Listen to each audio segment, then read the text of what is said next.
Secrete मसला सहित आज आम प्रस्तुत करवा बैगण आलू भजा।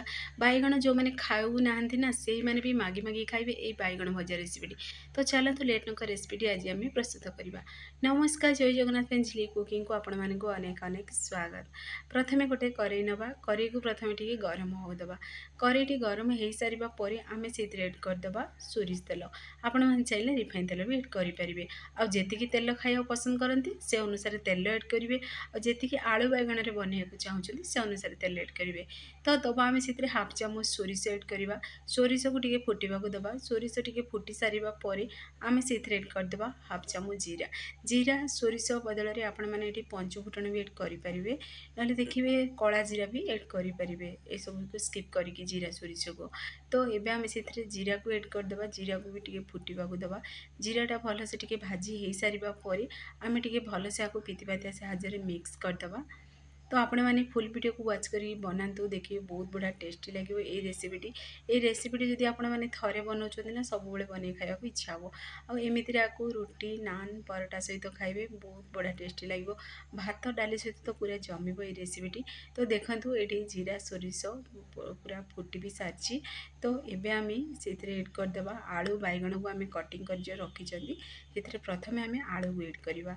तो देखो ये मुझे आलू बैगण को पूरा कटिंग कर रखी भलसे क्लीन कर धोईकी रखी। तो प्रथम आम से आलू को एड करवा। आलू को एड करने द्वारा कौन हम ना आलूटी देखिए टी जदि क्रिप्सी हो तेल रे भाजी तो बैगनटा तो अधिका टाइम लगे सीझापी से प्रथम आलू को एड करदे। आलू को पूरा आपको हाई फ्लेम रे ही भाजवा आम जमीती कि आलूटा पूरा माने ऊपर पूरा देखिए जमी क्रिप्सी देखा और टी हल्का गोल्डन कलर हो। तो ये आलू पूरा 50% ही आम सीझेबा।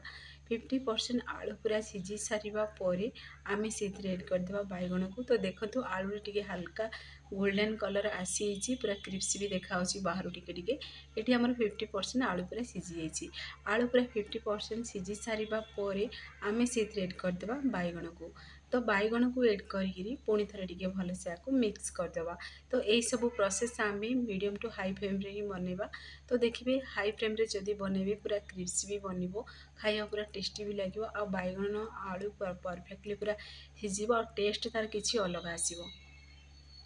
तो पुणी थे टे भलसे आपको मिक्स करवा और देदेबा स्वाद अनुसार लुण जी आपण मैंने आलू बैगण नहीं से अनुसार से लुण को एड करदे। लुण को एड कर सारा पर आउटे कलर बोली आम एड करदे हलदी गुंड हाफ चामच एड करवा। जी आलू बैगण नहीं से अनुसार मसला क्वांटिटी पुणी लुण हलदीर क्वांटिटी एड करेंगे। तो पुणी थे टे भलसे आपको मिक्स करदे। तो देखो ये प्रोसेस रे टे मिक्स करेंगे।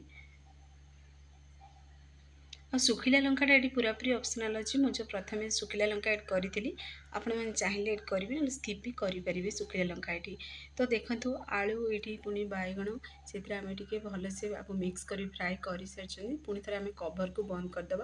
पूरा 5 मिनट पर्यंत टे गैस आंच को यही समय स्लो करदे।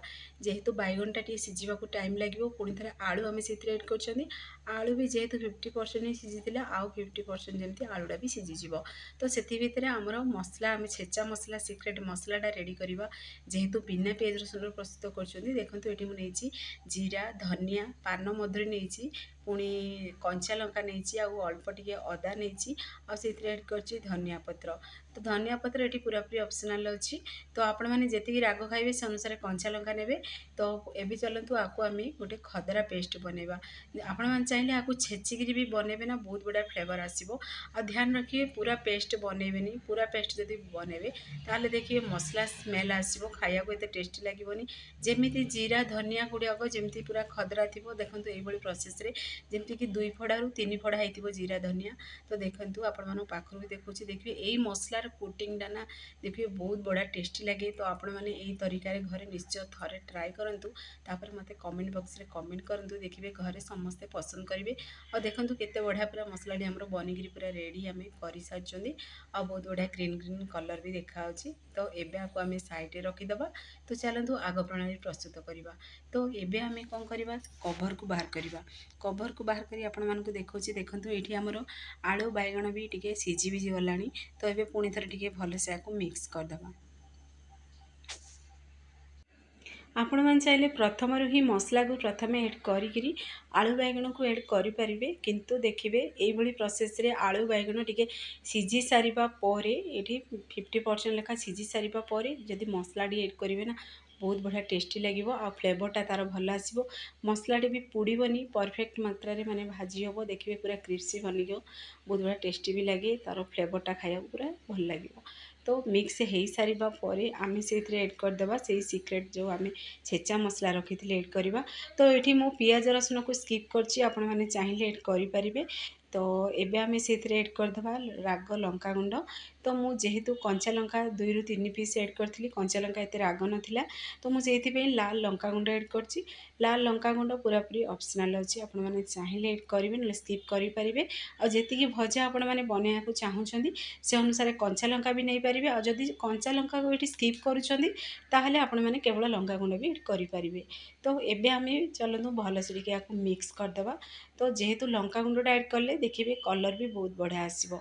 तो पुणी थे टे भल से मिक्स करी आम मसलार जमती कि छेचा मसलार स्वाद जमती बैगण आलू पूरा एब्जर्व कर खाया पूरा जमती टेस्टी लगे केते सुंदर भी देखा बहुत बढ़िया बास्ना भी आसुची। तो पुणी देखो मसलार उपरे केते बढ़िया पूरा ग्रीन मसलार कोटिंग।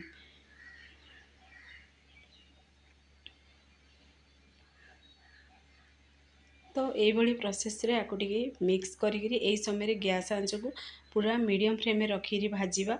तो देखिए यही समय गैस आंच पूरा मीडियम फ्लेम रे रखिए। एबे हम टिके कवर को बंद करी आउ 5 मिनट पर्यंत टिके ताकू भाजीवा दबा सीझा को दबा।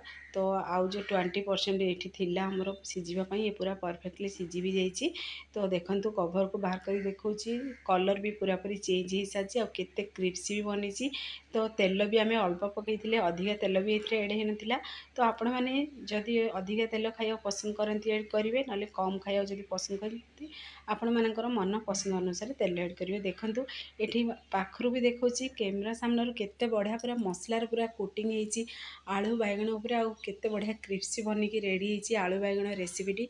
तो यही तरीके आपण मैंने घरे निश्चय ट्राए करूँ देखिए छोटू बड़ पर्यंत समस्ते पसंद करेंगे। और जो मैंने बैगण खाया को पसंद करती भी ना से मैंने भी मागिकी खाइबे एत बढ़िया ये स्वादिष्ट गोटे रेसिपी।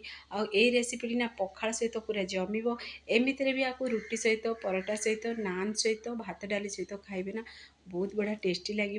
तो यही तरीके आपण मैंने बिना पियाज रसुन रे बनातु देखिए स्वाद ही भूली पारे एत ही स्वादिष्ट रेसिपी। तो फाइनाली देखो आमर ये रेसिपीटी बनिकी रेडी हो सारी आ केते सुंदर भी देखा बहुत बढ़िया स्मेल आसुची। तो आपण मैंने गोटे मु प्लेट को भी बाहर कर देखे दूसरी केमती कौन प्रस्तुत होती पूरा कैमेरा सामने भी देखिए। तो जानीपारे केते सुंदर भी देखा रेसिपीटी आ खाया भी बहुत बढ़िया टेस्टी थिला। तो मु गरम गरम अरुआ भात सहित खाइली रेसिपीटी बहुत बढ़िया लगे आर फ्लेवर भी बहुत बढ़िया लगला बिना पियाज रसुन रे बनिकी भी बहुत बढ़िया टेस्टी बनी। फ्रेंड्स आपण मैंने जब ये भिडियोटी मोर पसंद आसो सांग मानक शेयर करूँ लाइक करूँ चैनल जब नुआ अच्छा चैनल को मोर सब्सक्राइब कर दिंतु बेल आइकन क्लिक कर दिंतु जहाँफल मोर सब वीडियो नोटिफिकेशन प्रथम आपण मानक पहुँचो। मुझे इजी इजी वीडियो नहीं आसबि आपण मैंने देखिए घरे निश्चय ट्राए करूँ। आ कौ जिलूर देखुं ना मत निश्चय कमेंट माध्यम जनातु मत भी खुशी भी लगे जे मो वीडियो केते दूर पर्यंत पहुँचुची। तो देखंतु केते बढ़िया आमर बैगण आलू मसला बनिकी रेडी हो सारी। तो आपण मैंने निश्चय घरे ट्राए करेंगे आपण मानकर अनुभूति मो सहित शेयर करूँ। तो देखंतु फाइनाली प्रस्तुत हो सारी रेसिपीटी आ पाखर भी देखा कैमेरा सामना भी देखा केते सुंदर भी देखा और केते क्रिस्पी बनी ये बैगण आलू भजाटी। जो मैंने बैगण आलू भजा खावा पसंद करती भी यही तरीके घरे बनातु से दिंतु आपण मैंने भी खातु। तो से पर्यंत रोची पुणी एक नुआ रेसिपी नहीं आसबि। नमस्कार जय जगन्नाथ।